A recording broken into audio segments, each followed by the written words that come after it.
Hello, everybody. Welcome back to the book club to discuss Bringers of the Dawn, a book written by Barbara Marciak.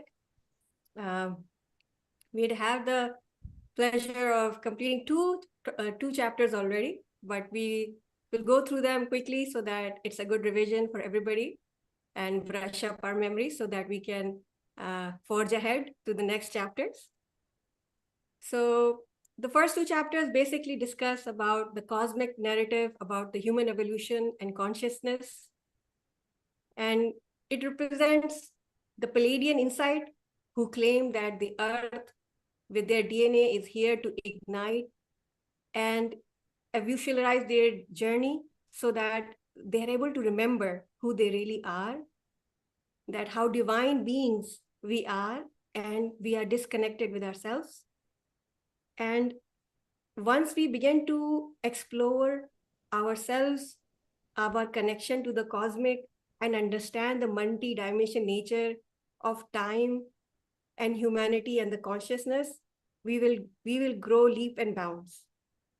They also help us understand the journey of how the Earth was a grand cosmic design, and that humanity is part of a galactic family, and the connection lays the foundation for a very expansive understanding to the universe.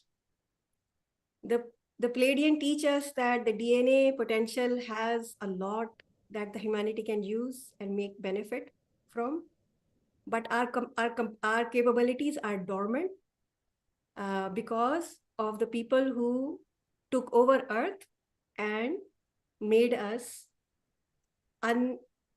forget that all the capabilities that we were created with and had. So the Palladian plan is to come to Earth and remember, make us remember by changing our frequency, helping us remember, so that we can explore and reconnect ourselves to our origin and change the frequency of the Earth from fear to love, so that we can finally become part and help forge the future to what they see and have planned for us by design. So in a nutshell, I would say that once we discover the power of our DNA, we will be well on our way.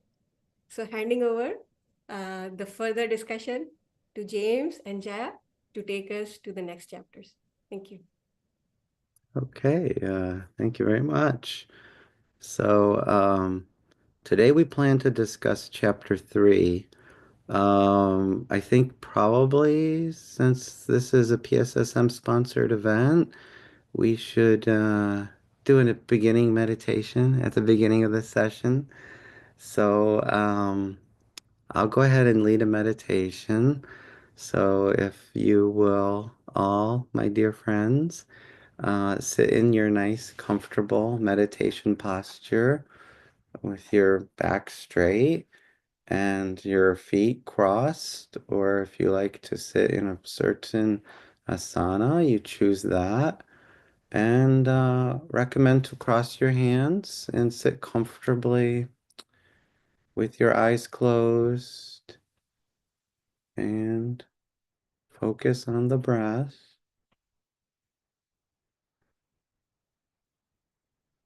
Follow the breath as it naturally comes in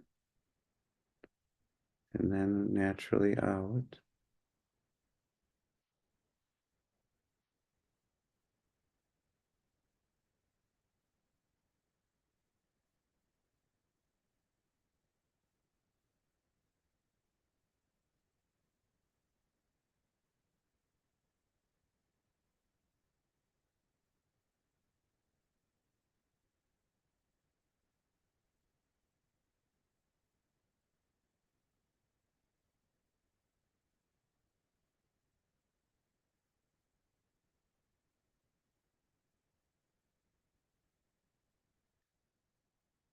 As thoughts drop away,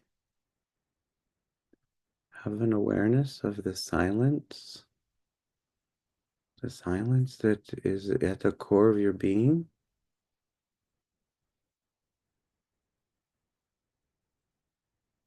And stay with that.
Silence of your being.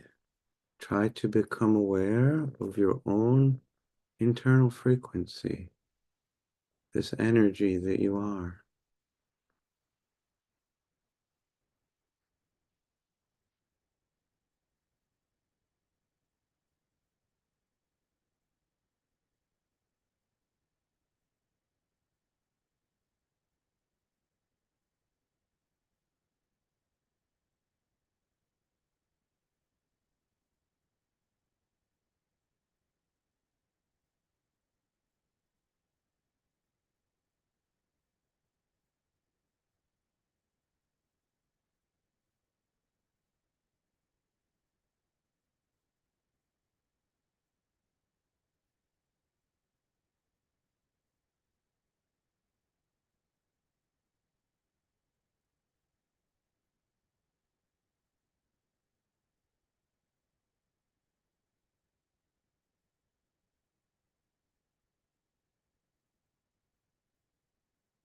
Let us begin now to end the meditation.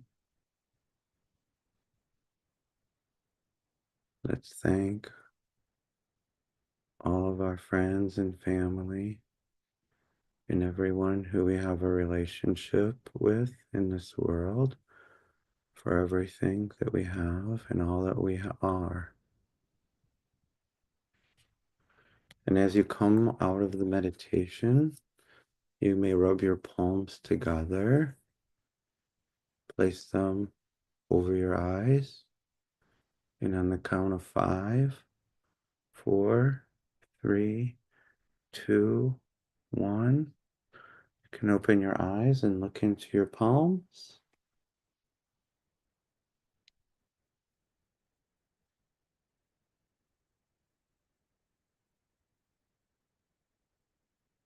So, I hope everyone had a good brief meditation.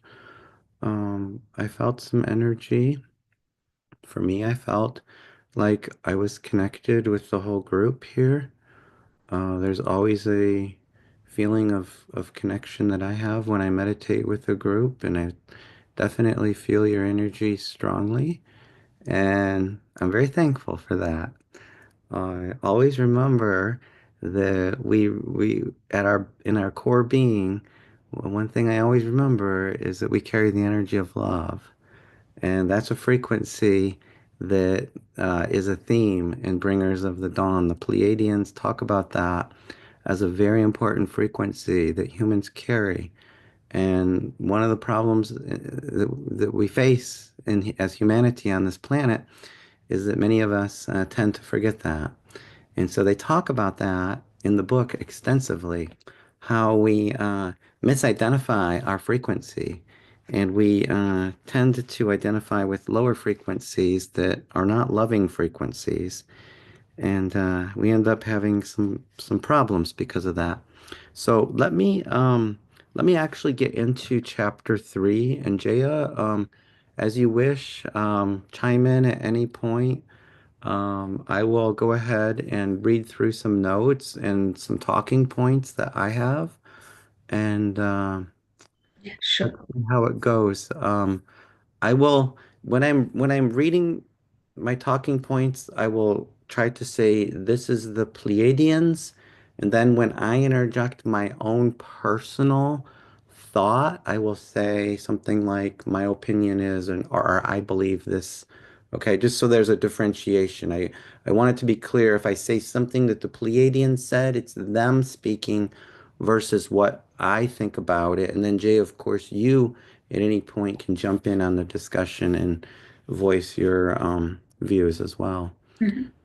So, chapter 3 is called Who Your Gods Are. And I think this is a very interesting chapter. So, the Pleiadians say that the importance behind existence and consciousness is creativity.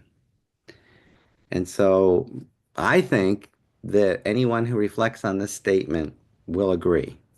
Um, I can't think of a more important thing behind consciousness than creativity. The Pleiadians say that the great beings who created Earth were terrestrial light-bearing energies, far removed from Prime Creator. I think that's an interesting idea because when I grew up, I never heard anybody say that. I always heard it said that the Prime Creator, who we call God with a big G, is the one who created the Earth. But the Pleiadians say it's not so. They say that the great beings who created Earth are light-bearing energies far removed from Prime Creator, and that many of these beings have affected the creation of this universe, and we humans have termed them God, and that we humans mistake these beings as God when really God is Prime Creator. So I think that's interesting. So they're saying that we have a misconception about God and that we need to rethink it. So the Pleiadians say that Prime Creator, through love, endowed all things with consciousness. They're saying all things. They're not saying all living beings. They're saying that Prime Creator endowed all things with consciousness. So if that's true, what you might view as an inanimate object, the Pleiadians say does have a some level of consciousness, okay? Even if it's a rock. and it looks inanimate. So I think that's an interesting statement that comes through in the book. Um, all things, they say, are Prime Creator on Prime Creator's journey. And so that's an interesting way to look at everything, isn't it? The Pleiadians see themselves as an extension of Prime Creator, always gathering information, going off on adventures, and doing whatever is needed to make life more interesting so that they can feed Prime Creator. That's an interesting point, and I think I'll come back to that. They say as they feed Prime Creator, they endow Prime Creator with greater energy to give to new creations. We'll come back to that in a little bit. Um, Many people on Earth have felt that they have merged with God, say the Pleiadians. How many of us here, now I'm going to ask, how many of us here have felt the presence of God in their lives? I can say that I certainly have, and I hope everyone else here can say that at some point they have felt the presence of God in their lives. So we all feel like we have some knowledge of God, even though it may be imperfect. Um, but the Pleiadians say that in fact, people who have felt they have merged with God have merged with a small portion of Prime Creator that best suited their vibration. So that's an interesting point. They say that even Prime Creator is but a portion of something larger.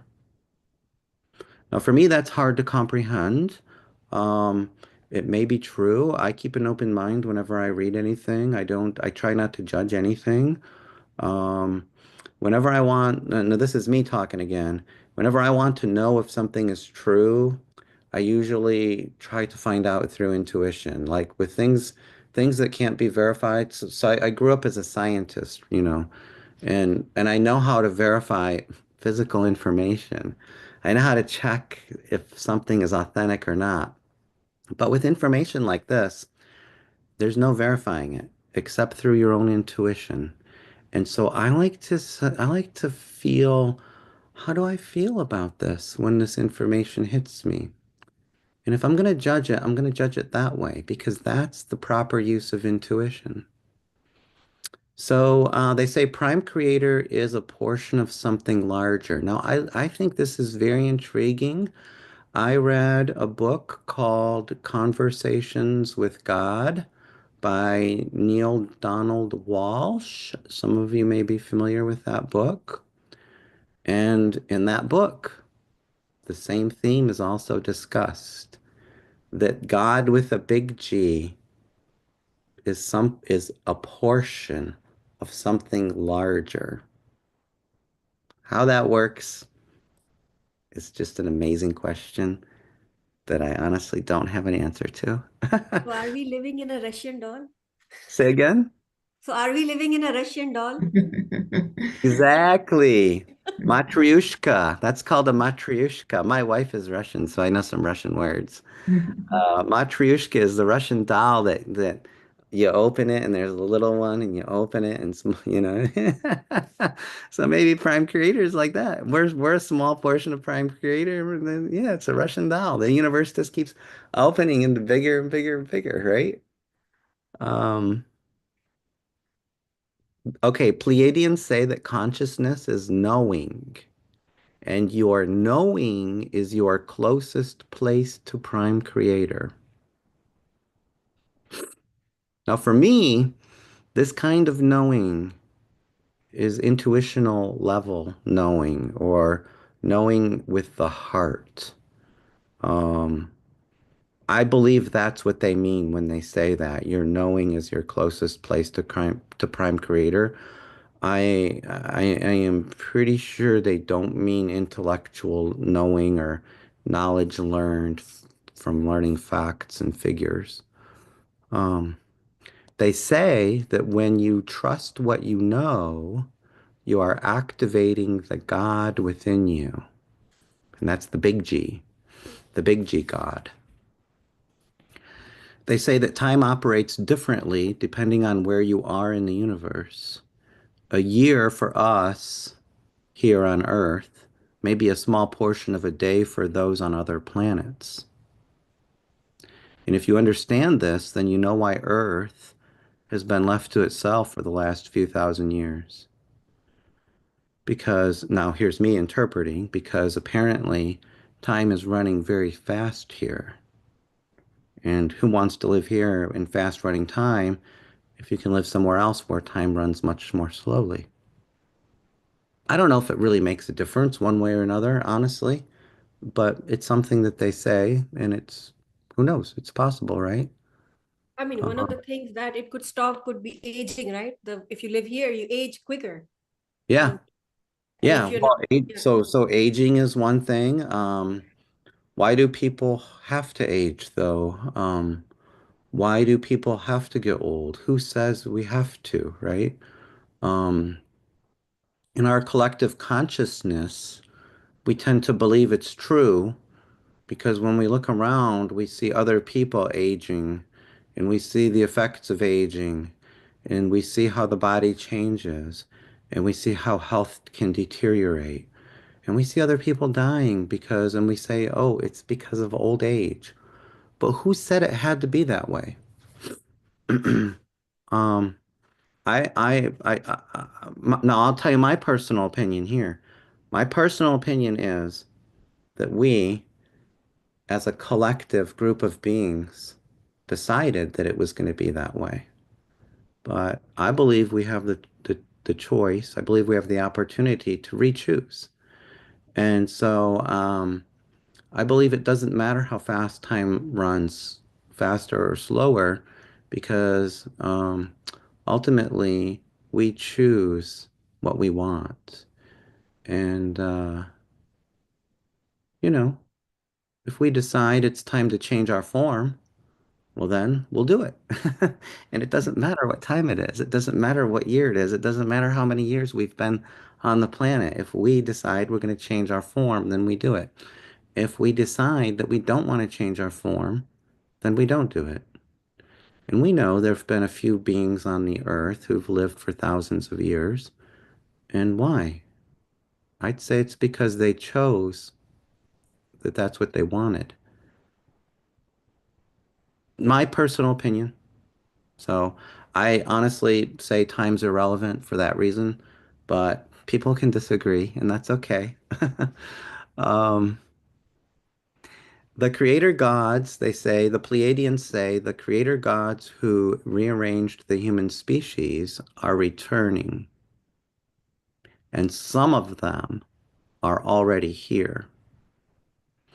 They say that human history has been influenced by a number of light beings who we termed God with the big G. And in the Bible, many of these beings have been combined to represent one being when they were not one being at all, but a combination of very powerful extraterrestrial light being energies. Now, I know a little bit about the Bible. I'm not an expert by any means, but I have a suspicion that they're referring to the Old Testament for anyone who knows the Bible. There's lots of different characters in the Old Testament. Some of them are very powerful.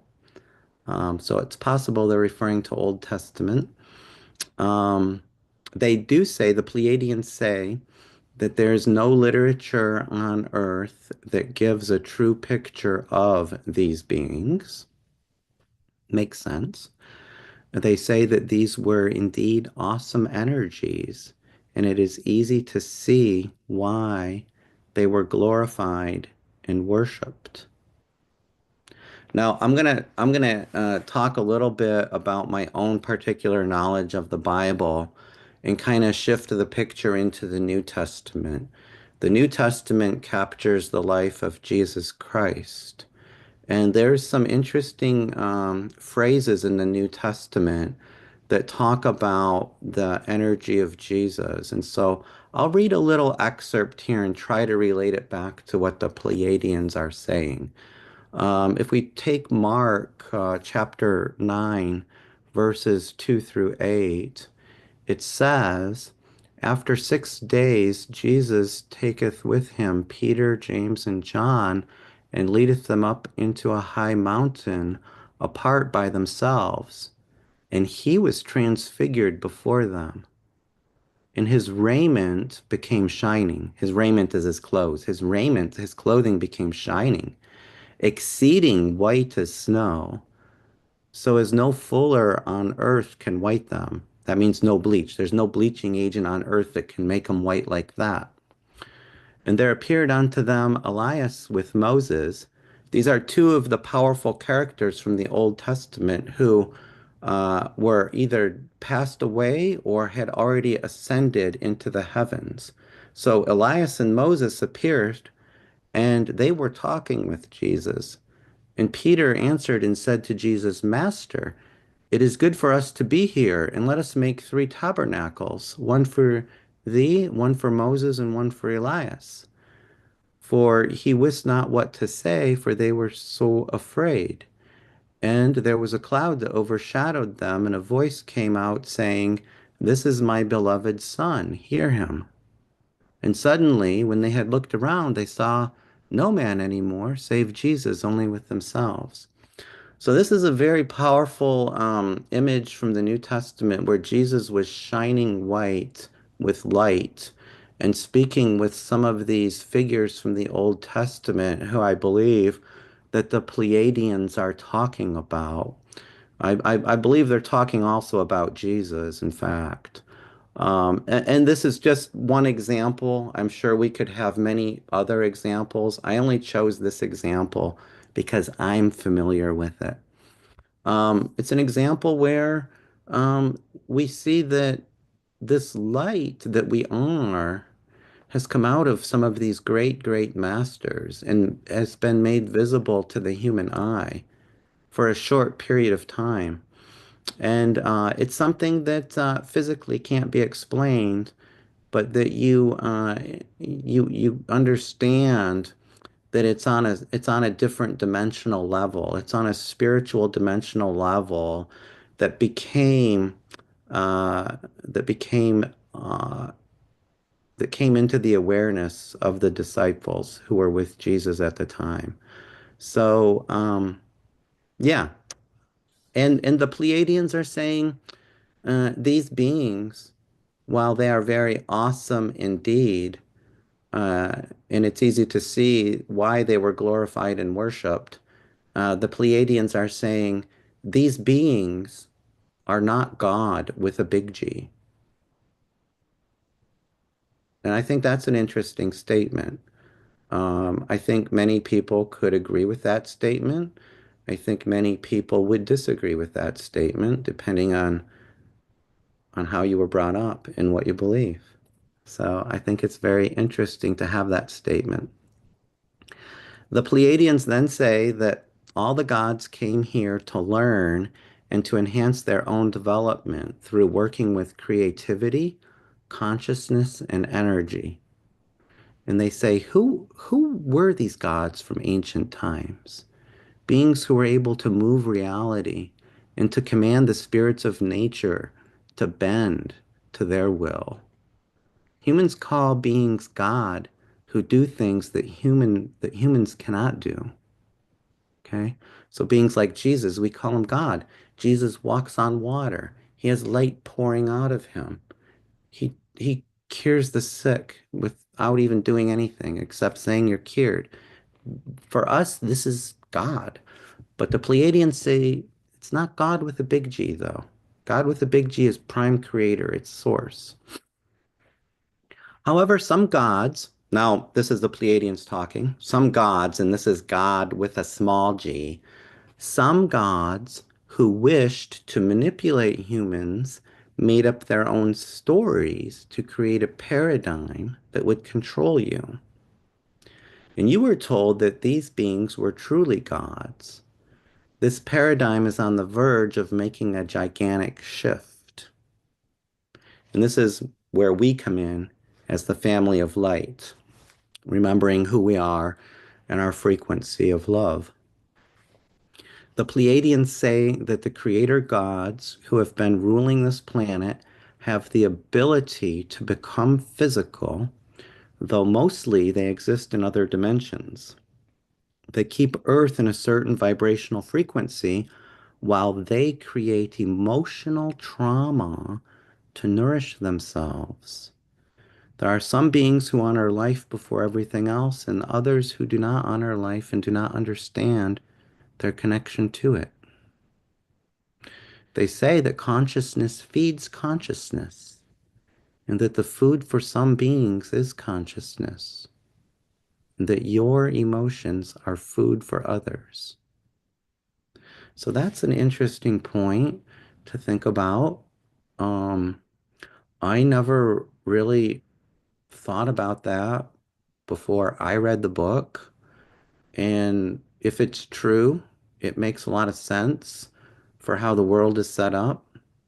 Um, let's talk a little bit more about it. But basically, if certain gods are liking to eat frequency, which is of a low nature, like fear and anger and other low emotions, then uh, they'll control humans in a way that will create that emotional trauma in order to feed off of it because we're all energy, right? And we're all broadcasting our energy. Whenever you're around a calm, peaceful, loving person, you can feel their energy. And when you're around a person who's upset, you can feel that energy. And so we're constantly broadcasting our emotional energy. So it makes sense.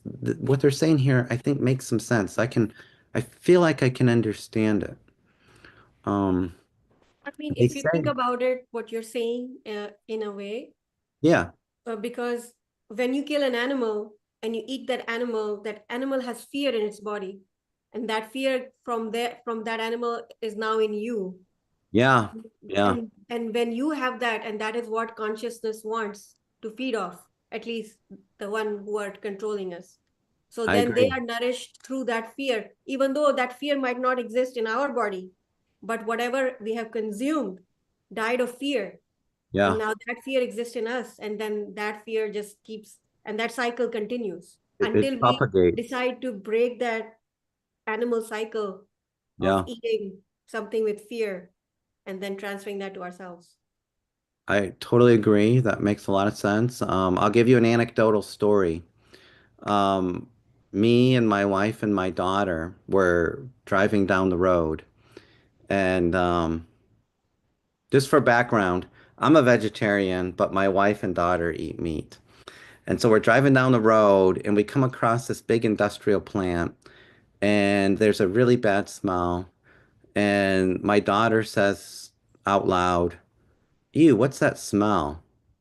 And after a couple of seconds, I reply to her and I say, "That's the smell of death." And she said, "What? What do you mean?" And I said, "Well, that's the slaughterhouse. That's where they take all the animals to kill them. How do you think you get the meat in the store?" And of course, my wife felt very upset about this conversation. So I kind of had to let it drop right there. But I felt like I said enough to get people thinking about it.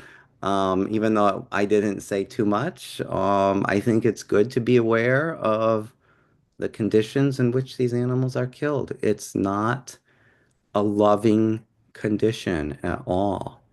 Um, there's nobody there who loves these animals when they're slaughtered. And you're right, the animals are alone, and it's horrible. And so I highly recommend everybody to switch to a vegetarian diet if you can. Um, so the Pleiadians say there are those who live off the vibration of love, and that group would like to reestablish the food of love on this planet.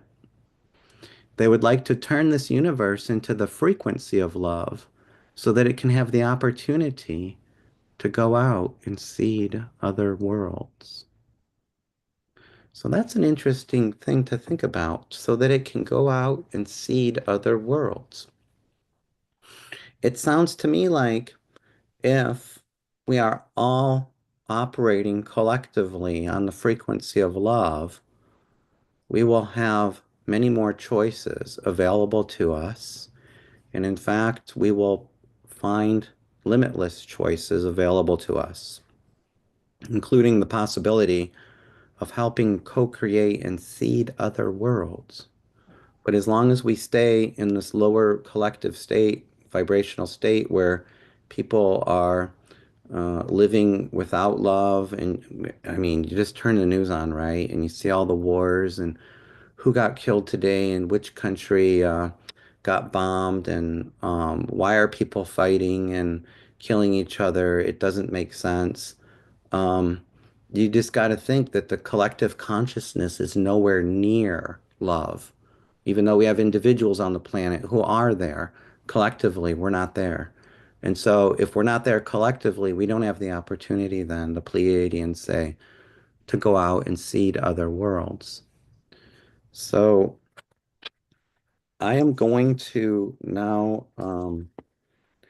actually open the book. I was reading some notes, but I'm going to open the book and read some things that I highlighted. There are so many amazing nuggets of knowledge in chapter 3 that I Yes. think it's nice to, if we have time, moderators, let me know. I'll go through and I'll read some highlights. So the Pleiadians say that you represent the renegade group of light. So remember, we're renegades. We're different. We're here to bust the system. We're here to change things. Okay. So the renegades is a smaller population, right? We're a small population in this big Earth population. Um, they say that we are on assignment and that we have come into these physical bodies and and we have taken them over, and that we intend through the power of our spiritual identity to change the physical body. Okay. That DNA that was disrupted from 12 strands to 2 strands. Um, they say that when human beings existed in their rightful domain and could understand many realities, they had the ability to be multidimensional, to be one and equal with the gods, and that we are beginning to awaken this identity within ourselves. If you think about it, Patriji said, "You are gods." And the Pleiadians say that we once understood that we were one and equal to the gods, and that we need to reawaken to that knowledge. They say that the gods rated this reality, and in order to have us believe that they were gods with a big G, they rearranged us genetically. And it says that is when the family of light was scattered from the planet, and the dark team, which operated out of ignorance, came in. Your bodies carry a fear and a memory of striving for the knowledge that those gods represented and took away from you. God with a big G has never visited this planet as an entity, say the Pleiadians. How they know that? I don't know. Maybe it's true. Um, they say that God with a big G is in all things. So, my personal opinion is God with a big G is not an entity. So, why would God with a big G visit this planet as an entity? I don't know. But they say he hasn't or she hasn't. And that makes sense to me. They say that before the raid, we humans had tremendous abilities. The original biogenetic example of the human was given incredible information, was interdimensional. Um, I feel like, okay, here's my personal opinion on this. I agree with what they're saying, but I feel like we humans, from my own experience, still are multidimensional beings. My personal understanding of it is that many of us have forgotten that we are multidimensional, and that there's many people walking around who seem to believe that they are a physical body and that this physical body just somehow manifests a consciousness, and it's a big mystery, and that, when the body dies, hey, that's it, it's all over. And I think, that's obviously such a mistake to believe that. Um, so I honestly do believe that we are multidimensional beings, and I honestly do believe that we can find this out for our own selves and our own experience in our spiritual dimension. Um, the Pleiadians say that when those creator gods raided, they found the local species knew too much. The local species had abilities that were too much like those who were passing themselves off as God. Okay, so this was a problem. And at one time, uh, the human DNA was fully intact. It was like a beautiful library where the information was all cataloged and referenced, and you could find anything you wanted instantly. But that was scattered when the creator gods came and disrupted humanity. They say, the Pleiadians say, we are telling you a story now. We speak not to your logical mind, but to your memory banks, so that you can begin to remember. So just remembering who we are is the important big step. Okay. They say that one of the most exciting aspects about being on Earth right now is that there's a reordering or a retooling taking place in the DNA. And this is happening because cosmic rays are coming onto the planet, and a change is being broadcast and reordering is taking place inside the body. Now, my personal take on this is it's not necessarily a physical form of cosmic radiation, but it may be a spiritual energy vibration that's being broadcast to the planet to help change people from the inside. That's the way I personally understand it, but you can choose how you like to understand this. Now, they say that the DNA is evolving, and that, again, my personal opinion, that may very well be true. I'm open-minded about it. They say that the scattered DNA is being pulled together in your body by electromagnetic energies from Prime Creator. And they say that the Pleiadians are here to watch this process, to assist us as it occurs, and that the Pleiadians themselves are evolving as well during this process. And as this rebundling of DNA comes together, you will create a more evolved nervous system that will allow much more data to move itself into your consciousness. Now, I believe this is true. Um, I have read and watched interviews with enlightened masters, and one of the things that enlightened masters tend to say is that they feel a very strong current in their body, such a strong current that it's to the point sometimes of an overload, and that the nervous system just can't handle it. And so this statement here makes a lot of sense to me that we need to create a more evolved nervous system to allow this data to enter our consciousness. Um, the Pleiadians say that you have come here to use the energy first, this new energy that is being uh, uh, broadcast to the planet.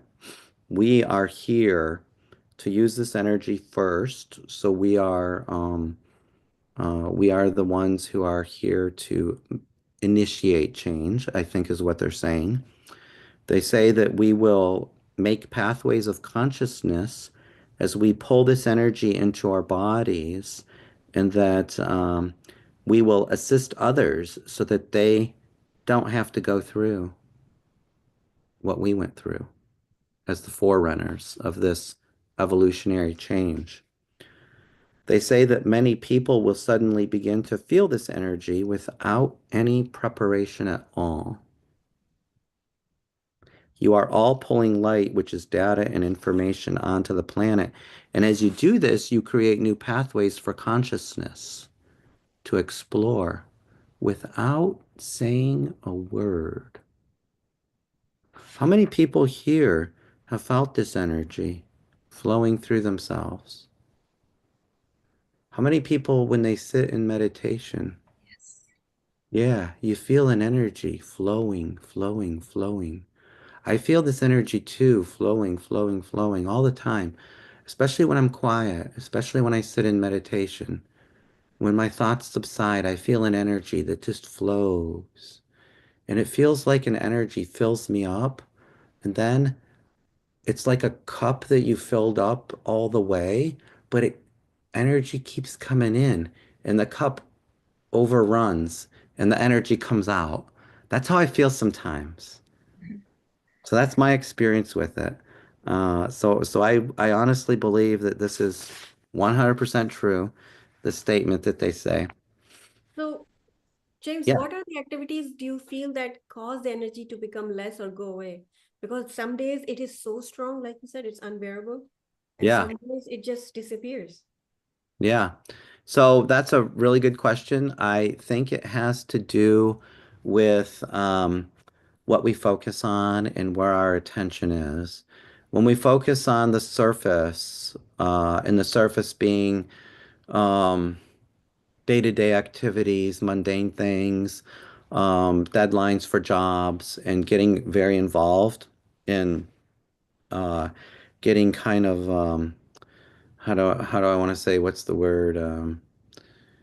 Yeah, kind of enfolded into those activities, and becoming more identified with those sorts of activities. I think we tend to lose the awareness of this energy. And then coming back to meditation, when we can get back to that quiet space, that's when I feel this energy the most flowing, flowing, flowing through me. Um, I I tend to feel it more often than not. I'm not sure why. Over time, I've been able to keep this feeling of flow no matter what I do. At first, when I first felt this energy, I felt it very strongly for many days, and then it kind of faded away as I got back into the regular, normal daily activities. But as I started to meditate every day and get quiet, I reconnected with this energy flow. And now I mostly feel it all the time, no matter what I'm doing. So that's my experience. You can always feel it, but you have an awareness that's on that energy, and you have an awareness of doing things too at the same time. So that's how I experience it. You can kind of like have your foot, you have 2 feet and you have like one in one world and one in another world. Like you're stepping in two worlds at the same time. Is a possibility. Now you might not. You might say, well, when I'm working, when I'm busy with my family, I'm only experiencing that. But I'm saying you can experience the worldly and the spiritual simultaneously. Uh, it takes a little focus, but you can. Um, let's see. The Pleiadians say that new pathways of consciousness create new realities. And that is why the collapse of our society is inevitable, because our society does not hold light. It does not hold the multidimensional possibilities, and it holds you in limitation. And you are tired of that. I believe that's true. That strikes me as true. The society will collapse because it doesn't hold light. Light is the energy of love and information and limitless freedom. Society wants to pin people down and control them and make money, right? And so it doesn't hold the multidimensional possibilities. It only holds its own possibilities. So it will collapse, the Pleiadians say. The Pleiadians say that before the takeover about 300,000 years ago, Many of the original team, and by that they mean family of light, worked here to bring information and create the vast information center that was to be used to connect many galactic systems. In Prime Creator's universe, here, all things are allowed. This is the one simple guiding principle that apparently Prime Creator set out when Prime Creator made the universe. All things are allowed.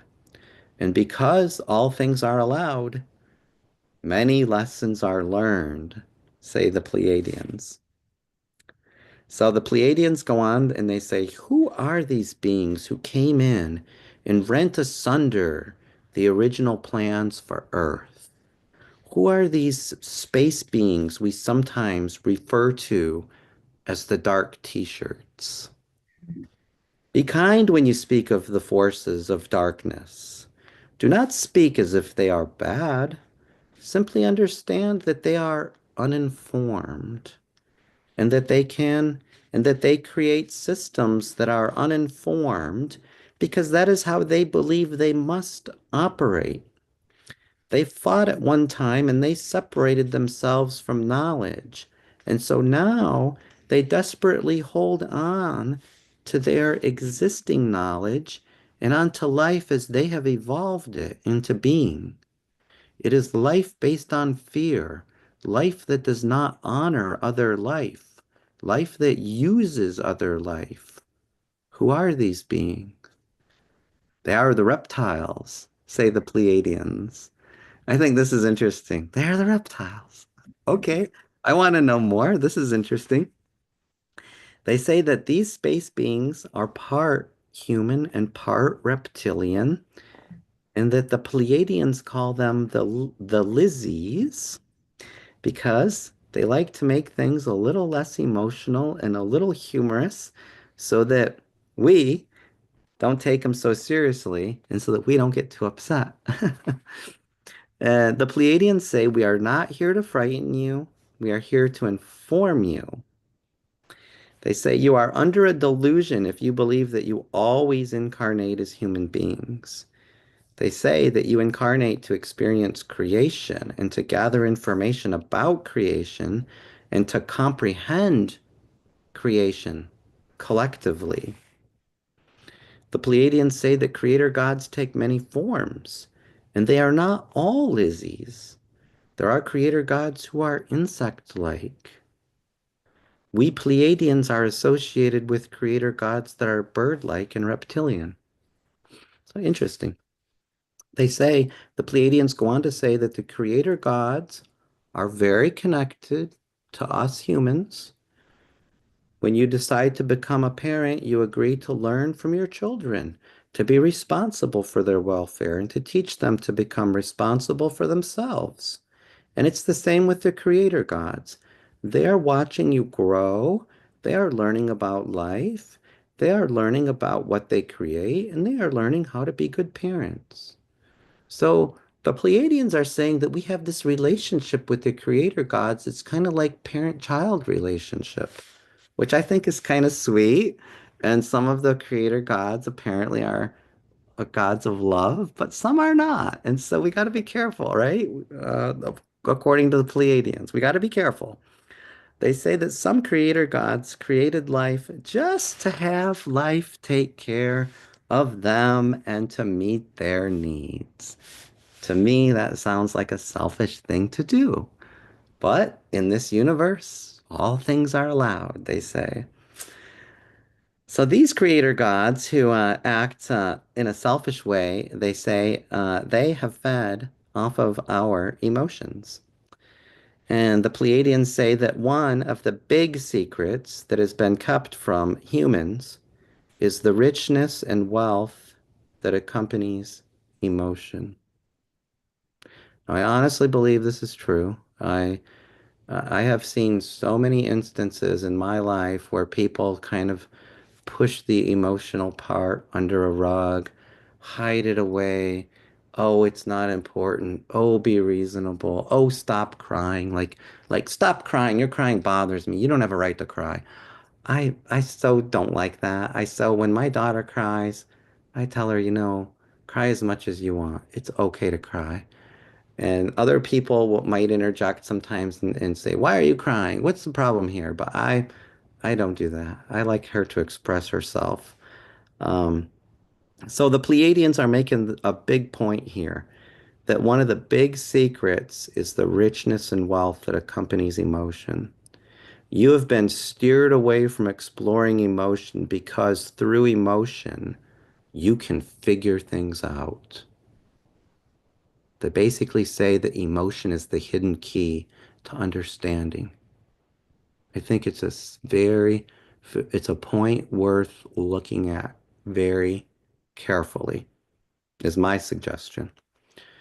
They say that your emotions connect you with the spiritual body, that the spiritual body, of course, is non-physical and it exists on the multidimensional sphere. The range of frequency modulation has been shifted, and energies from outside are working to alter the planet, and these energies need you. Once you understand the proper use of emotion and begin to get control over your own frequency, you will be able to broadcast these rays. Then you will not need the frequency of fear on this plane of existence. As the frequency of fear begins to diminish, many activities will be promulgated to bring about an increase in fear because those who live off a fearful frequency will be losing their nourishment, their food. The Lizzies have set Earth up with devices that can broadcast and magnify the emotional turmoil on this planet. That turmoil is sent to them and it sustains them in some way. In order to come to a planet, you must have a portal or a way to get into it, they say. You could fly into space, say to Jupiter, but if you never find the portal that allows you to enter a planet's time frame of existence, you could land on a place that looks desolate and without life. Portals allow you to enter the dimension of the planet where life exists. Portals open to corridors of time and serve as zones of multi-dimensional experience. So planets that look dead today may have been alive years ago or may be alive in the future. Interesting ideas here, I think. Now, we got to talk more about these portals. This is very important, and I think it's very important in understanding what's happening on Earth today when we talk about these portals. The Pleiadians say there have been different portals on Earth that have allowed different species, and they mean creator gods, to insert themselves. One of the huge portals that presently is being fought over is the portal of the Middle East. If you think back over the history of Earth, you will recognize how many dramas of religion and civilization have been introduced in that portal. It's a huge portal with a radius of 1,000 miles or so. And this is why there is so much activity in the Middle East. This is the portal that the Lizzies use. Now, I think this is kind of an interesting thing to say. It always seems like there's problems in Israel and Palestine with the war today. Now Syria, um, Iran is involved, Iraq is involved, all these Middle Eastern countries. And the Pleiadians are saying, look, the Lizzies are using this portal. And they're using this portal to stir up drama on the planet so that they can feed themselves. And that's what's going on here. I think it's intriguing. Okay. I really like this story. We can go on. The Pleiadians say to some extent the Lizzies have controlled this portal. They've used it to create underground bases and caverns from which they operate. The ancient civilization of Mesopotamia, that is the area between the Tigris and the Euphrates rivers, was a space colony where certain civilization was introduced. Kuwait sits at the mouth of this territory. This is a portal that involves manipulation of the human population to serve the needs of others. It's almost like some selfish species is coming in causing humans to stir up trouble, and we have more problems, and then they feed off of that emotional trauma. It's a really interesting idea here. I've never had ideas like this. I've never thought that this could be a possibility. They say that within the Lizzie population, there are those who are benevolent and that there are those who are malevolent. Why do we tell you this? Why do you need to know it? Well, you need to know it because the Lizzie reality is re-entering and merging with your dimension. And part of your evolutionary leap in consciousness is not simply to go into love and light and eat ice cream sundaes all day. You must comprehend how complex reality is, how many different forms of reality there are, and how they are all you. That's interesting. The Pleiadians are saying, don't forget your oneness with everything. Everything's interconnected. We look at these Lizzies and we might judge them and say, ah, they're bad. Look what they're doing.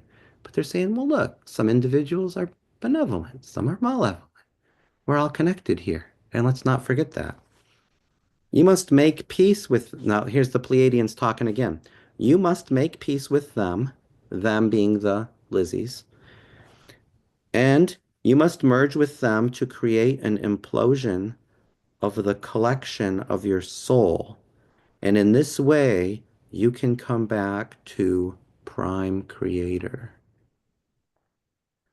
You're going to be faced with many opportunities to judge many things and label them as bad. But when you judge and label, you will not experience and feel new realities. Always remember that this is a free will zone and that there is a divine plan, which is going to be the last plan, the last card to be played. You all must remember that this last card is going to be an ace. The creator gods of ancient times are being drawn back here at this time because of the divine plan. They must participate in it and understand that their frequencies are going to be changed. As members of the family of light, our task is comprehension, to pull comprehension and understanding onto the planet, stabilize the energy, and generate the power to create. Light is underestimated on this planet, and these creator gods underestimate you. Even in their own brilliance, they have blind spots. They are so enamored of power that they fight amongst themselves. The creator gods gave up a portion of themselves and became ensconced, enamored with their own project. You are linked to these beings because you are extensions or operable forces of them, right? So a God who creates a creation is not separate from his creation. That's basically what they're saying. That's my understanding of creator, the relationship between creator and created is that they're all rolled up in one and the same thing, but the creation is an extension of the creator. So we've got to remember our relationship with these creator gods is what the Pleiadians are saying. They're saying the creator gods are coming back to raid you again because they don't want to starve. They understand there's systems busting going on through you, and they're here to create greater havoc and fear and to fight again for this territory. And their food source is important to them. They're losing control of the planet and they're going back to their prime portal in the Middle East, where their nest is located underneath the ground to create fear and chaos. Just think about what's happening in the Middle East. My oh my. The original planners wished to bring freedom of choice with respect to frequency back on the planet.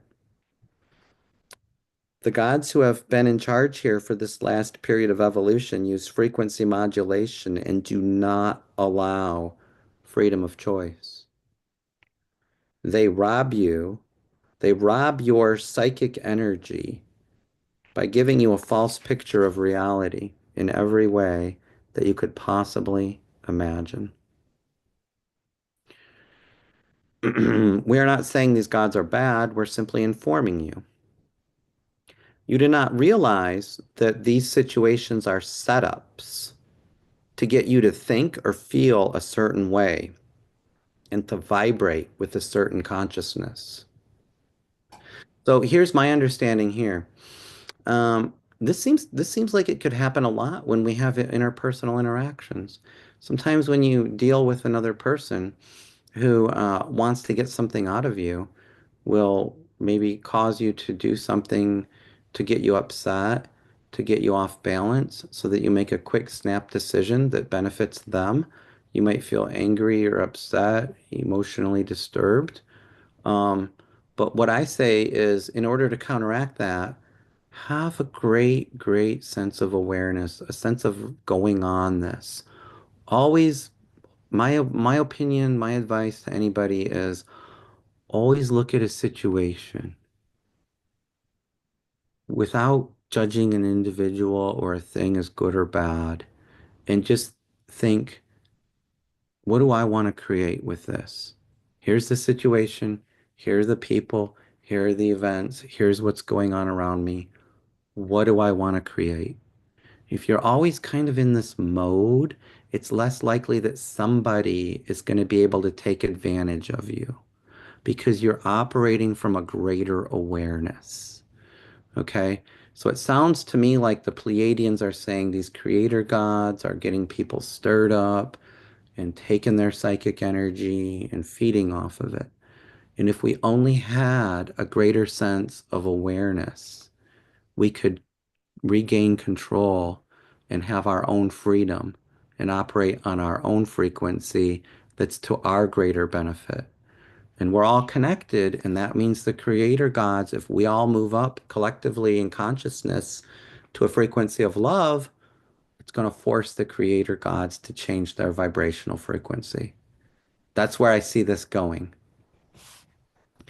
So the Pleiadians say we're playing the same Yes. game as the creator gods. If you look back to see what we have done, have we not purposely set up a plan of frequency modulation for you? Have we not entrapped you, enticed you, convinced you of your free will so that you could choose to vibrate at a certain frequency? We've done the same things the builders have done. We have a question. Do we want to answer the question? Yes. Go ahead. No? Go ahead, Ratna. Yeah. Yeah, so are you saying the creator gods are like low energy beings that they, feed on our emotions? So the Pleiadians are saying some of the creator gods are described that way. Not all. By all means, not all. Some. The ones who came into this planet and raided it and took it over 300,000 years ago. Mm. That group of creator gods are the ones that feed off of low emotions, set up a frequency of control around the planet, and induce people to, uh, levels of fear and anger and violence. The Pleiadians are saying that that group that took over the planet have those characteristics. But the original planners, the original creators of Earth, are members of the family of light who are vibrating on the frequency of love and who would like to come back here and reclaim their original territory that they created. So depends on who we're talking about. Not all creator gods are equal. This is the picture that's being set up here. I hope So, that answers the question. yes, so we say then there's each set of creator gods, one who works at the, higher level energies, Yeah. frequencies, and Yes. the other set who works at the lower frequencies live at a different dimensions. Can we Yes. say also? Yes.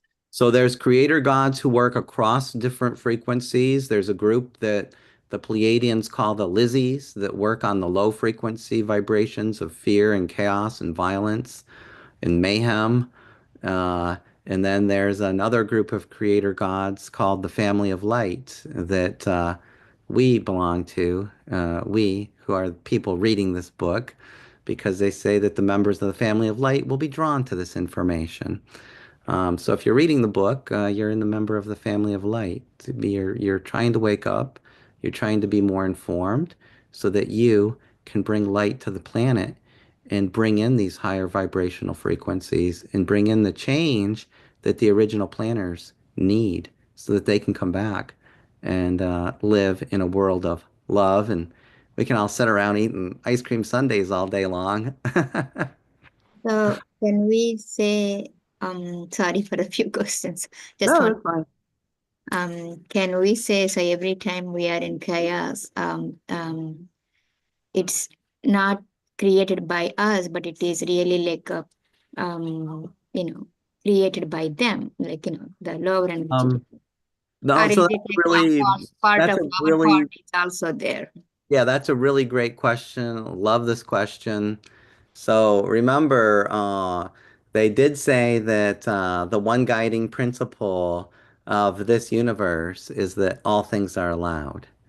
So while it might be easy to say these bad Lizzie creator gods made me do it, we all still have a freedom to choose. Hmm. And even though collectively a lot of people might be under this frequency modulation control, Hmm. still have opportunities to snap out of it and wake up. So you still have the ability to become free. And I think that's the story of the pathway towards enlightenment.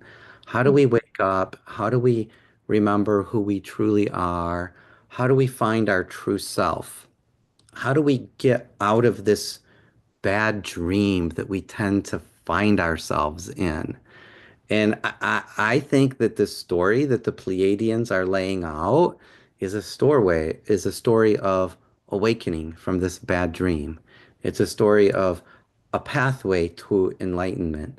Now, I don't know if what they're saying is literally true or not. I think it could be interpreted in different ways.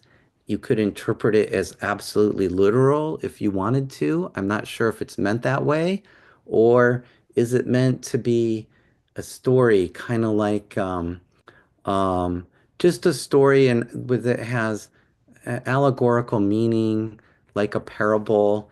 When Jesus talked to common people, he would tell stories and parables because he would say, look, if I told them the actual reality, this is when he talked to his disciples. His disciples said, Master, why do you speak in parables to the people? Why don't you just tell them what you mean? And he said to them, if I spoke to them the truth, they would not understand it. And so I speak to them in parables so that they can get it. And so, and then he said to his disciples, he said, when we're alone, I can at some level talk to you the truth because you have better capability of getting it. And so I'm not sure. I'm not sure if this is a parable or if this is literal. It could be a mixture of the two. I think the interpretation is definitely up to you to decide on uh, whether or not you want to decide that this is a literal interpretation or not. But I would say to come back to your question, I would say try not to shift any sense of personal responsibility onto a creator God that you may or may not know. I would say my personal advice here is to try and be as responsible as you can because when you're when people are fully aware of everything, then they can easily make informed choices.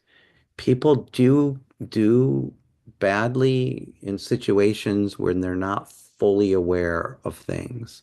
So if someone says, put you on a jury and says, here's all the evidence, this guy's guilty, it's your responsibility as a juror to say, wait a minute, I have to think about this. I have to interpret this. I have to decide what this information means. And the prosecutor, of course, is going to say he's guilty. And the defense is, of course, going to say he's not guilty. But now I'm a juror and I'm asked to interpret this. I have a responsibility to make a decision. You can decide for yourself. So what I'm saying here is we all have a responsibility to make our lives how we want it and not just to have this, well, the creator gods are modulating a frequency. So it's kind of like, the Muslims will say once in a while, well, Allah made me do it, Why'd you break that vase? Well, Allah made me do it. That's the kind of a common saying in some Muslim societies. Like, if you accidentally do something that you didn't mean to do and you offend somebody, why did you do that? Well, I didn't do it. Allah made me do it. You know, um, I would caution people to say, well, be as aware of everything as you can and do your best. Because ultimately, a free person is free, and there's no frequency modulation that's going to be able to control you unless you agree to it. I think many people have agreed to a default position of not making a decision, and not making a decision gets you into a default position where you're under the frequency of control. And how'd you get there? Well, it's because you were complacent. So ultimately, you can't say the creator gods are manipulating me, because you're allowing yourself to be manipulated if they are manipulating you. That's my interpretation of this. Okay. Thank you. It's nicely explained. I mean, yes, definitely the free will takes, has the opportunity for us to think, in a better Yeah. ways. Yeah. Right. I totally agree. Totally agree. Yeah, choose Um, the right path or wrong path here. Now I explained this very well. Very, I understand that. yeah. Thank Yeah. Okay. I'm glad that helped you. If we still have time, there's a couple of more pages in the book before we finish chapter 3. Do we still have time, or are we running out of time? I don't know how much time we have. Yeah, I mean, how long it will take? It will lot like 10 or 15 minutes. You Maybe can, another 10 minutes or so. Yeah. yeah, then we'll finish this chapter. Okay. Okay. Let me hit the high points. Okay. Okay, so here's what they say, and this kind of answers Ratna's question. The original planners wished to bring freedom of choice with respect to frequency back to this planet. So I think that helps you, Ratna. Um, the gods who have been in charge here the past period of evolution use frequency modulation, and that does not allow freedom of choice. They rob you of your psychic energy, giving you a false picture of reality. Yeah, I said that already. Okay, let's go. Okay, back down a little farther. Let's see. Oh, they say that eventually you're going to discover that there's a cover up here, a story, an idealized version around many of these energies that you've worshipped as gods. Okay, so we're going to find out something important. They say that the predominant energy on this planet siphons your belief systems according to its own will. It directs incredible flows of energy outward, and this energy is alive. You've been told that all your thoughts make a world. They are real. They go someplace. There are 8 billion people thinking right now. That much energy is alive on the earth. What's the predominant feeling within that energy? And what can this energy be convinced or coerced to exhibit? So we have to decide as a collective what we want to do with our energy.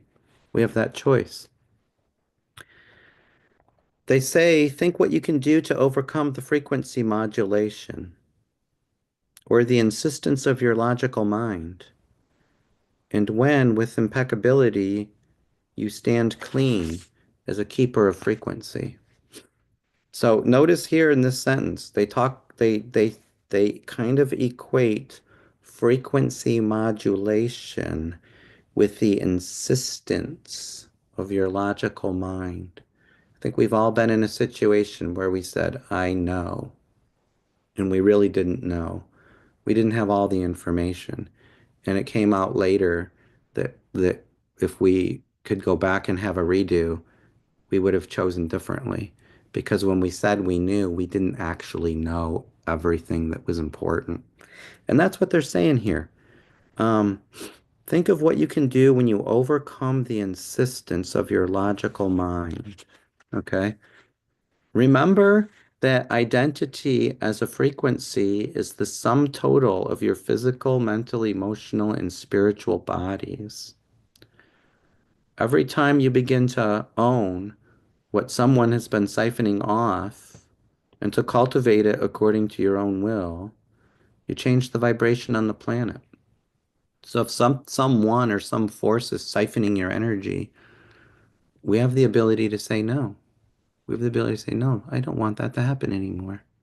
You reclaim your energy. What can you do with it to change the conditions on the planet? They say that it has been, the Pleiadians are saying that it has been our intention to expand your ideas of who your gods are, because those gods will be returning to Earth. And that is why the planet is going through such great turmoil. As you learn to hold the frequencies coming from the creative cosmic rays, you will be prepared to meet these gods. As we have said, some of them are already here, and they walk your streets and they participate in your academies, in your government, and in your workplaces. And they are here to observe, and they are here to direct energy. Some come for great assistance, and some come here to learn and evolve. Some do not have the highest of intentions. You must understand how to discern the extraterrestrial energies. This is a free will universe, and so all forms of life are allowed here. If an energy attempts to frighten you, manipulate you, or control you, it's not an energy that would be in your highest interest to work with. Learn to discern.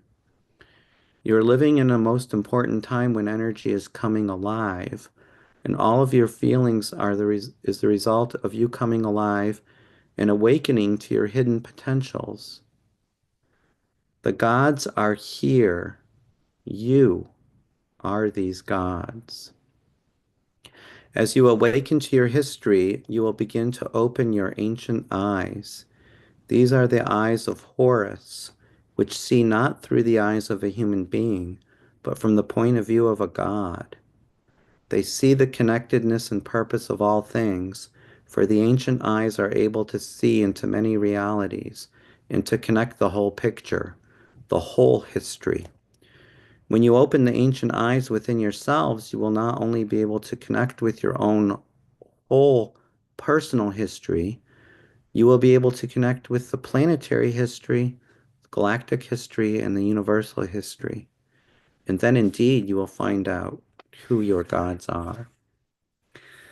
So that's chapter 3. I really like the statement towards the end. The gods are here. You are these gods. Patriji used to say, you are gods. And how true it is. So, any Yeah. question from anybody?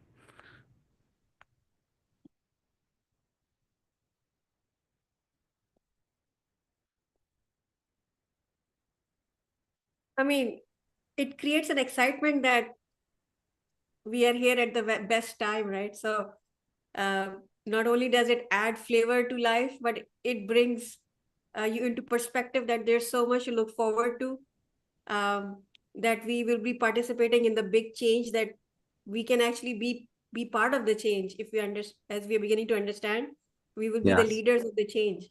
So it's exciting. totally agree. So worth it. If you look at the history of humanity, we've been plagued with big, big problems for basically forever. And it seems to me like we have a real opportunity to change for the better, to bring in more good to the world, um, to say no to war, to say no to violence. Um, one of the teachings of the great masters, especially Jesus Christ, I think about him, he taught nonviolence. No violence was acceptable for any reason whatsoever. Impossible. and he would never condone it for any reason. And so, if we all lived according to the teachings of Jesus Christ, there would be no war on the planet because no one would raise any arm or weapon or even a fist in anger against anyone else because then we're being true to ourselves. So the masters really understand the way that if we can only choose the right way, right? If we can bring this light onto the planet, but it's up to us to choose it, right? We have to do this work. And it seems like through time, collectively, we haven't done such a great job. And I think the story of the Lizzies coming through a portal in the Middle East, whether it's literal or allegorical or a parable, I think it's kind of interesting to say there's something strange going on in the Middle East, and there always has been, and you may or may not be aware of it, but I love their explanation. Yeah. Whether it's No, it true or does not, I bring want to light I want to. to go there and look for some of these Lizzies, I want to find the underground caverns. I mean, they actually they were saying that under the Finns, the sink in Egypt, there are barracks and army places where they have found. And if you read some of the maps, as I told Oh, you the other day, there are things like that.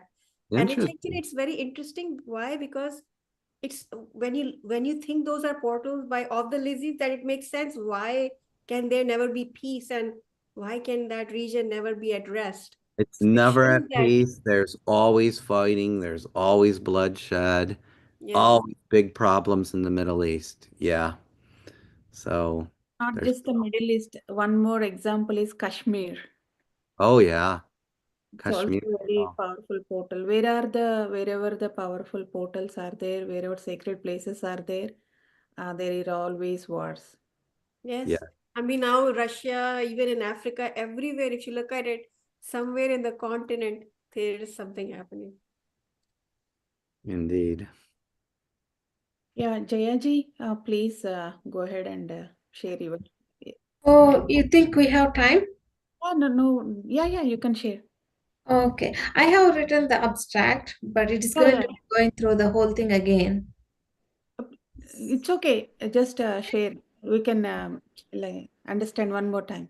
Yeah. Oh, is that Will okay help then? you. Okay. Yeah, I have written few points. I'll quickly go through it. So, yeah, Pleiadians say long time ago Earth was a thought in minds of great beings. Many of these beings affected the creation of universe, and you have termed them gods. Their extraterrestrial light-bearing energies far removed from prime creator. Pleiadians say they rarely use the term God with a big G. Pleiadians see themselves as an extension of Prime Creator, always gathering information to feed the Prime Creator in order to endue Prime Creator with greater energy to give new creations. Pleiadians say even though they have grandest of vibrations, they believe they do not have capacity to be in the proximity to Prime Creator. They say that they are not prepared enough to handle the intensity of that emanation. They say that the evolution of consciousness and the ability to house information is what allows one to come into the proximity of Prime Creator. They say those that represent God to us is a minute portion of the Prime Creator. They even say the Prime Creator is even a portion of something larger. They say that we are here for a certain purpose, and the creator gods who arranged human species are also returning, and some of them are already here. They say our history has been influenced by a number of light beings whom we call God. They say there is no literature on earth that gives us a picture of these beings. Who were the gods in ancient times? They were beings who were able to move reality and to command the spirits of nature to bend to their will. Pleiadians say, you were told that these beings were truly gods, and you were told to worship, obey, and adore them. They say that the truth is going to come forward. Pleiadians say humans have the ability to be multidimensional, to be one and equal with the gods. They say gods raided this reality in order to have you to believe they were gods with a big G. They rearranged you genetically. Palladians say your bodies carry a fear and a memory of striving for knowledge that those gods represented and took away from you. They can do many kinds of manipulations and work with realities in many different ways. Humans in ignorance began to call these space creatures God with a big G. Before this, you had tremendous abilities with your DNA intact. It was like a beautiful library where the information was cataloged and referenced, can find anything instantly. All the genetic information was scattered. It did not have an order, but it was left inside the cells. The only information left was the double helix. Even in double helix, many of the databases were shut down. You were easy to manipulate and control. They say your frequency of accessibility was simply shut off so that you couldn't turn the dial of your own radio. The last number of thousand years, your code has been forced to fit inside a very limited DNA. One of the most exciting aspects about being on Earth now is that there is reordering taking place in DNA. Pleiadians say that the scattered data is being pulled together in your body by the electromagnetic energies from the Prime Creator. They say that we are here to watch this process in you, to assist you and evolve ourselves as well. When the reordering comes together, you will have more evolved nervous system and more data will move into your consciousness. Every place on the planet is being affected by this change. Those of you who are the guardians of light and who wish to completely change this present reality are anchoring the frequency. If it is not anchored and understood, it can create chaos. New pathways of consciousness create new realities, new options, and new ways of living and being. Creator gods take many forms. They are part human, part reptilian lichis. Some creator gods are insect-like. Pleiadians are associated with creator gods that are like bird-like and reptilian. Pleiadians say the creator gods are very connected to you. Through watching you grow, they are learning about life. They are learning about what they create. The range of frequency modulation has been shifted, and energies from the outside are working to alter the planet. The energies bring in creative cosmic rays that penetrate your body and create the evolutionary leap. Once you understand the proper use of emotion and begin to get control over your own frequency, you will be able to broadcast these rays. Then you will not need the frequency of fear to this plane of existence. The creator gods of ancient times are being drawn back here at this time to raid you again. There have been many creator gods, only some of which are in human form. As you learn to hold the frequencies coming from the creative cosmic rays, you will be prepared to meet these gods. Some of them are already here. Some come for great assistance. Some are here to learn and evolve. Some do not have the highest of intentions. As you awaken to your history, you will begin to open your ancient eyes. Ancient eyes are able to see into many realities and connect you to the whole picture. When you open your ancient eyes within yourself, you will not only be able to connect with your own whole personal history, the galactic history, the universal history, then you will find out who your gods are.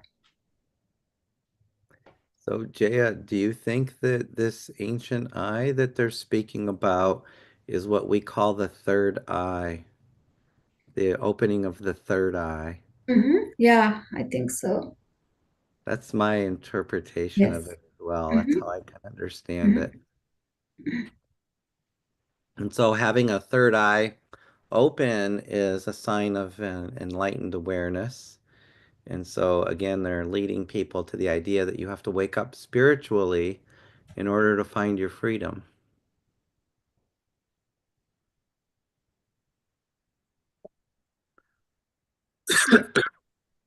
Well, I really enjoyed this chapter 3. Does anyone have any other questions? Comments? Okay, then One comment, like, as per the chapter suggests, even though there is a lot of violence going on in different areas of the world, like as you mentioned in the Middle East, Russia, or like the Kashmir, whatever, but at the same time, the spiritual growth is also like happening at the same time, like uh, 20 years and a couple of decades ago, not many people in this path, not even aware of, all this, what is all this about? I mean, so, but now, like many people are aware, and then many people are pursuing, spiritual path. I mean, even like um, not even to be spiritual, like even to be like in the yoga, in anything, like any of those things, shiga, those practices, even like we can see nowadays in US everywhere, hot yoga, this that, which was missing a couple of days ago. When I came to this country, I no one knows. I mean, I hardly see these type of facilities even anywhere. But now we can see in every corner of the town one yoga center. So people are at the same, as I said, like people are, finding out this in the vegetarianism also, which is something growing, a lot nowadays, and a lot of people are aware of it, and, trying to change themselves into vegan or, vegetarianism, vegetarian diet into their lives. So I, as this chapter said, I guess, the Palladian masters are helping us to, you know, bring back that, the guiding light to the planet Earth or to our lives. So I guess in parallel to what's going on to the dark stories of in the world, but at the same time, the light is also coming back to change us or shift us, our, our way of thinking, our, towards the, original creation. So I mean, the chapter itself is this is what it's stating anyway. So at one point. Yeah. Yeah, actually, like Pleiadian said, light is information and darkness is lack of light. There Yeah. is nothing different. So if we have awareness, that is the light. Darkness is nothing, it's not any, they're also like evolving. Like if you know about the soul concept, how the Peter Richelieu book, Soul's Evolution, how the soul is evolving. So they are also evolving. We were also once crossed that stage. So yeah, it's all about our thoughts and how we perceive the things. It's not, and there is always light and dark. Always should be balanced. So during the all the Kali Yuga cycle, from Satya Yuga to came down to Kali Yuga now. So that's why again we are moving back to Kali Yuga to Golden Age like Satya Yuga. So because of that, all this happened. So again we are moving back. Um, Darkness is nothing but lack of light, lack of wisdom. That's what. I mean, my understanding. I mean, Patriji also says that. So, no judgment, no comments. Everyone is doing their part, balancing everything. Yes. yeah, I like the comment about how sometimes the negative things that happen lead people into the light. You experience so much pain and suffering that you say, there's got to be a better way. And that can be something that leads you into the light because you're ready for it. Your time has come, and you say, I've had enough of this. And and it does seem to me also that the more I speak with people, the more it seems like people have an awareness of this light, and that more people are engaged in meditation. That, in the United States, I'm sure There were very few people meditating 30 years ago. Whereas now you can find people meditating in various places. As an example, I went in the store and I was talking to a man who was working in Lowe's. And I always like to bring up the subject of meditation. And I actually brought it up with him. And he said, "Oh, yeah, I know about meditation. I've been doing that for like, I don't know, 5 or 10 years now." And I was just impressed that this random person who I ran into and had no idea anything about this guy, but he's a meditator. And so I think we're gonna see more of this as time goes on, and it's really a hopeful time. So yeah, the book is exciting because as we read the book, I think we can relate to some things in the book that way. I think we ran almost an hour. So, Yeah.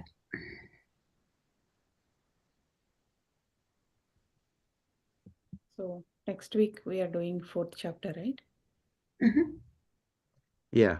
So we'll meet next week on the 18th. And then, of course, um, we won't meet on the 25th of December or on the 1st of January since those are holidays. And so, but we will meet next week on the 18th, and then we'll have 2 weeks off. So that's the schedule. Sure. Okay. Yeah. I Okay. think Thank you. that's it for tonight then. Okay. Good night. Thank you all for joining today. We'll all meet tomorrow, next week with the 4th chapter. Thank you. Thank you, everybody. Thank you.